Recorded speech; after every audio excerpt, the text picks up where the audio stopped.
Hello students, आज हम लोग मोल कॉन्सेप्ट का एक क्वेश्चन करते हैं। आइए देखिए, इस तरह के क्वेश्चन जनरली आते रहते हैं। क्या है इस क्वेश्चन में? Which has maximum number of atoms, which has maximum number of atoms. Maximum number of atoms निकालना है आपको। और ये देखिए वेट दिया हुआ है, तो अगर किसी क्वेश्चन में वेट दिया है तो उसके लिए सबसे पहले क्या करिए कि वेट ये जो कुछ भी वेट ऑफ सबस्टांस दिया हुआ है ना, ये श्योर करिए कि ये ग्राम में दिया है। इसको अगर W ले लें, W ग्राम, ठीक है। और मोलर मास कितना होता है? मोलर मास को अगर हम लोग m ग्राम पर मोल ले लें, m ग्राम पर मोल, तो नंबर ऑफ मोल कितने के बराबर होता है? वेट बाई मोलर मास होता है। इससे क्या निकल जाएगा आपको? मोल। वेट में जब आप मोलर मास से डिवाइड कर दीजिएगा तो मोल हो जाएगा। हमने डबल m लिख दिया है, आप सिंगल m भी लिख सकते हैं, है ना। यहां पर देखिए, ये हटा डबल m, तो वेट बाई मोलर मास है, इससे आप मोल निकाल लीजिए। तो देखिए, मोल के बाद आपको मॉलिक्यूल निकालना पड़ेगा। मॉलिक्यूल निकालने के लिए आपको क्या करना है?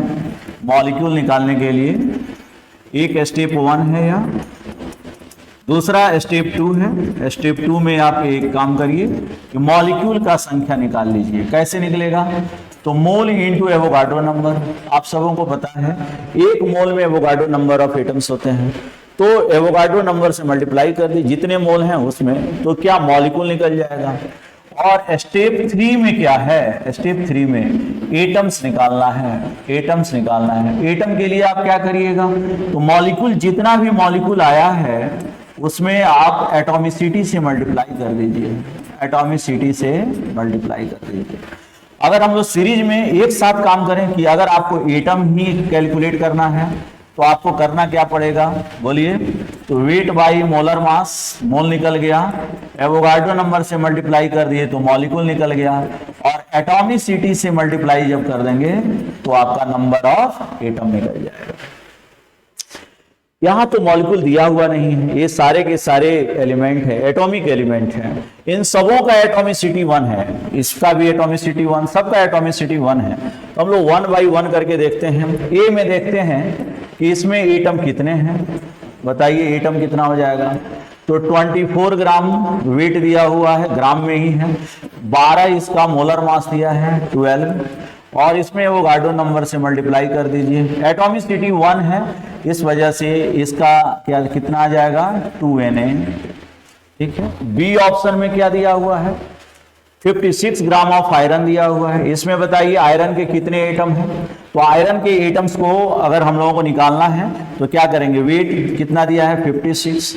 इसका मोलर मास भी होता है 56 into Avogadro number into atomicity, इसका भी 1 है। तो ये सिर्फ Na आ जाएगा, क्योंकि 56 से 56 कैंसिल हो जाएगा, ठीक है। इसी तरह से अगर आप देखिएगा, और सब हम लोग देखते हैं। सी में देखें, सी में बताइए कितना है? 27 ग्राम ऑफ अल्युमिनियम, और अल्युमिनियम का मोलर मास भी 27 ही होता है। सो यहां पर एटम का वैल्यू निकाल लीजिए। एटम का संख्या कितना होगा? 27 by 27 into Avogadro number into 1, फिर से यह Na ही आ जाएगा। और डी ऑप्शन है एटम इक्वल टू क्या है? यहाँ पर 108 ग्राम सिल्वर दिया है, तो 108, और इसका मोलर मास भी 108 ही है। तो इंटू मल्टीप्लाई करिए Na से और इंटू 1, तो यहाँ भी Na हो गया। इसको फाइनली Na के फॉर्म में ही रहने दीजिए। अब Na का value 6.022 into 10 to the power 23 तो सब में है। तो यहां से आपको पता चला ये 2Na, ये 1Na, 1Na, 1Na, तो सबसे ज्यादा एटम कहां पर है? फर्स्ट में है ना, ए वाला। इसलिए कौन सा ऑप्शन करेक्ट होगा? A option. हम लोगों से यही क्वेश्चन पूछा गया था कि which has maximum number of atom, which has maximum number of atom. तो इस तरह का जब भी क्वेश्चन आपको मिले तो आपको हम एक सीरीज जैसा बता देते हैं। देखिए यहां पर देखिए, इस तरह का आप स्टेप याद कर लीजिए ना। देखिए सबसे पहले वेट इन ग्राम दिया हुआ है, इस वेट इन ग्राम से आप मोल निकाल लीजिए। नंबर ऑफ मोल कैसे निकलेगा? वेट बाई मोलर मास, इससे मोल निकल गया, मोल आप निकाल लिए। मोल से आप मॉलिक्यूल निकालिएगा, कैसे? इसमें गुना कर दीजिए एवोगाड्रो नंबर से, क्या निकल जाएगा? नंबर ऑफ मॉलिक्यूल निकल जाएगा, नंबर ऑफ मॉलिक्यूल। अब इस नंबर ऑफ मॉलिक्यूल में अगर एटॉमिसिटी से मल्टीप्लाई कर देते हैं, एटॉमिसिटी से मल्टीप्लाई कर देते हैं तो नंबर ऑफ एटम निकल जाएगा, नंबर ऑफ एटम निकल जाएगा, है ना। तो पहले क्या किया हम लोग, वेट में डिवीजन किए और मोल निकालिए, यहाँ पर मोलर मास से डिवाइड किए तो मोल निकल गया। मोल निकालने के बाद नंबर ऑफ मॉलिक्यूल निकाले, नंबर ऑफ मॉलिक्यूल निकालने के बाद नंबर ऑफ एटम निकाले।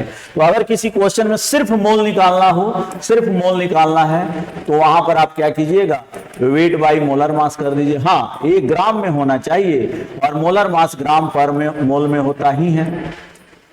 अगर आपको मॉलिक्यूल फाइंड आउट करना है तो मॉलिक्यूल इक्वल टू क्या करिएगा, बोलिए, मॉलिक्यूल इक्वल टू क्या करिएगा, मॉलिक्यूल इक्वल टू आप क्या करिएगा,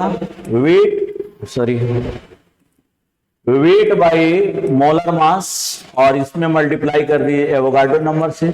और अगर आपको एटम निकालना है तो weight by molar mass into Avogadro number into atomicity. तो देखिए कितना आसान है।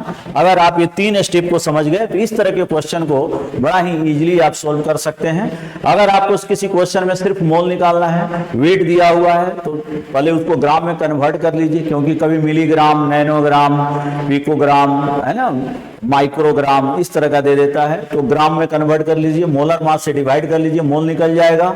मॉलिक्यूल निकालना है तो मोल निकाल करके एवोगाड्रो नंबर से मल्टीप्लाई कर दीजिए। एटम निकालना है तो मॉलिक्यूल के संख्या में एटॉमिसिटी, मतलब weight by molar mass into Avogadro number into atomicity. Atomicity क्या होता है, किसी मॉलिक्यूल में एटम की संख्या। जैसे ऑक्सीजन गैस है, अगर किसी क्वेश्चन में ऑक्सीजन गैस दे दिया O2 का एटॉमिसिटी कितना हो जाएगा, 2। व्हाइट फास्फोरस का एटॉमिसिटी क्या हो जाएगा, 4, क्योंकि वो P4 होता है। रोम्बिक सल्फर अगर दे दे S8 तो उसका एटॉमिसिटी 8 हो जाएगा। तो इस तरह से आप एटॉमिसिटी से मल्टीप्लाई कर सकते हैं, ठीक है। तो इस तरह के क्वेश्चन को आप प्रैक्टिस कीजिए, देखिए।